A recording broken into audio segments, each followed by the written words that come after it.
Hi, I'm Linda Stoughton, the Director of Emergency Management for St. Johns County, Florida. Over the last 3 years, Florida has experienced major hurricanes, starting in 2016 with Hermine and Matthew, moving on to 17 with Hurricane Irma.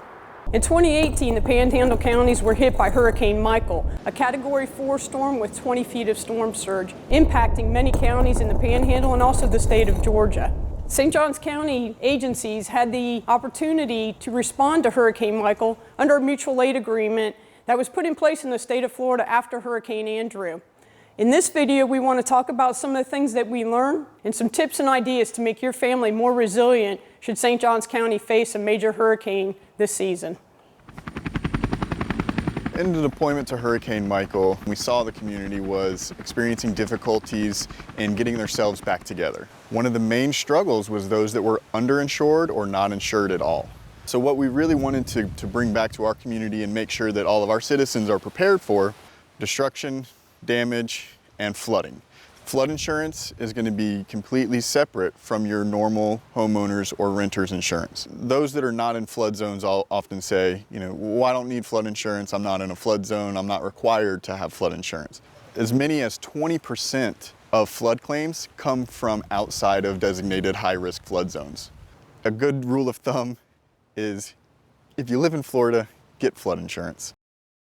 I was in the Panhandle after Hurricane Michael, and the damage that those people incurred was incredible. Hurricane Michael went from a tropical storm to a Category 4 hurricane in about 3 days. So it's important to know, do you live in an evacuation zone? You can go to the St. Johns County Emergency Management website and type in your address, and it will tell you whether or not you're in an evacuation zone. If you are, now is the time to make a plan. If you're ordered to evacuate, where are you going to go?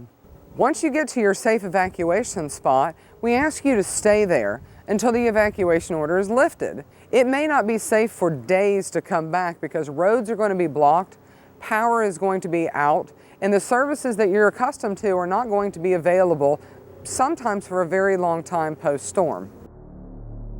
What Hurricane Michael and a storm of that size kind of drove home for me was the emphasis that that is a county-wide devastating event. So just because you live 20 minutes inland doesn't mean you're safe when we start to get significant sized storms. At one site there was a stationary rail car, and there was about 6 cars that were toppled over. So the wind was strong enough to blow a freight train, 6 cars of a freight train over. I have never in my career or any of my travels with disaster management seen that significant of wind damage. One of the biggest impacts that I heard and learned from Bay County was evacuate. A lot of people didn't evacuate because Michael grew in intensity so fast that if you didn't heed the initial evacuations, a lot of folks, when they decided to evacuate, it was too late. And there were loss of life because of it. So one of the most important things you can do for your family to be prepared for hurricane season is to have a disaster supply kit that is going to get you through the first couple of days during a major disaster. 3 to 5 day supplies is what we recommend for each family to have. So what we have here is a disaster supply kit: water, food, medical supplies is very important. A can opener so you can open your canned food, packaged food that do not require your oven and heating. You may be without power, you may be without water, so you have to have these supplies so that you can sustain until supplies arrive from county officials. We also recommend that you have a tarp available to you. This will help you if you have roof damage. Flashlight. Power may be out for days or weeks following a major event. You need to have light at night and have extra batteries. Communications are going to be impacted. We saw that during Hurricane Michael, where they went days without having communications. A NOAA weather radio will help you receive emergency alerts. Garbage bags to protect your items from the storm, your personal items, and also to help you start cleaning up your yard. We recommend from St. Johns County Emergency Management that you have your disaster supply kit ready prior to June 1st, the start of the Atlantic hurricane season. When I was deployed for Hurricane Michael, one of the things I noticed was communications was a real issue for everybody, not just the responders, but for citizens alike. Always charge your cell phones, make sure that your devices are all charged. Also, texting is a great way to save battery power and more likely to be connected during a disaster. You'll also need to know your contacts. Have them written down so you don't have to have them through your phone. Remember, this may not work for weeks. During Hurricane Michael, we had citizens who did not have cell service for an extended period of time. For more information about creating a communications plan, go to St. Johns County Emergency Management website at sjcemergencymanagement.org. For Hurricane Michael, we sent about 1,000 people over there to support. That included employees and contractors.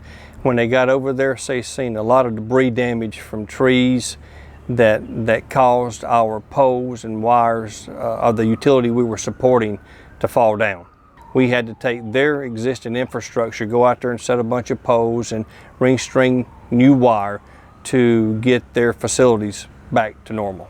Customers need to understand that if they see a down line, don't just go out there and just start cutting trees to clear it. They need to stay at least 10 foot away. Call us, call Florida Power and Light. Let us come out there and evaluate it and make it safe. And if it's our transmission lines, they need to stay at least 30 foot away from it.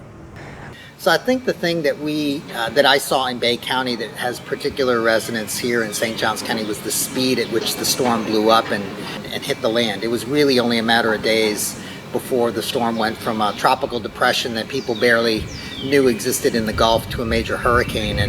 And I think that really put a lot of stress on the people who were not already somewhat prepared for hurricane season.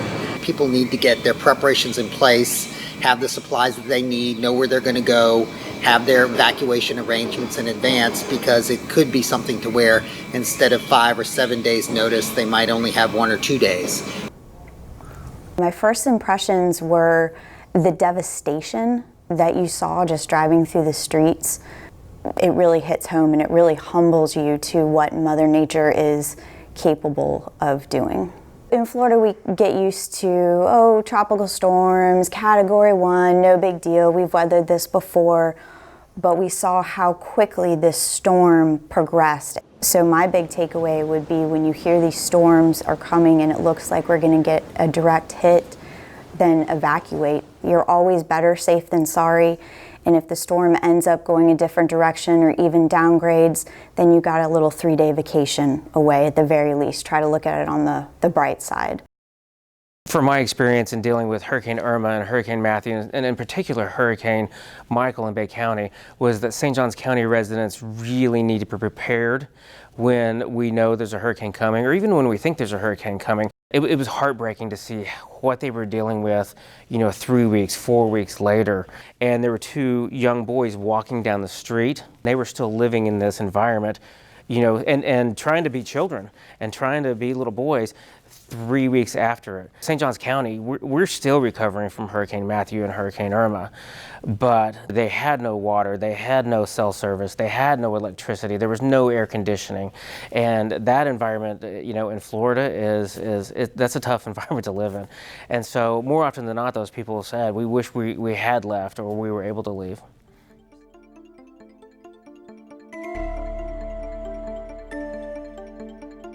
St. Johns County is a beautiful place to live with the Atlantic Ocean, the Intercoastal Waterway, and the St. Johns River. But all 3 of these bodies of water make us vulnerable to hurricanes. You have had an opportunity in this video to hear from people that actually experienced Hurricane Michael. Together, we can be more resilient to hurricanes.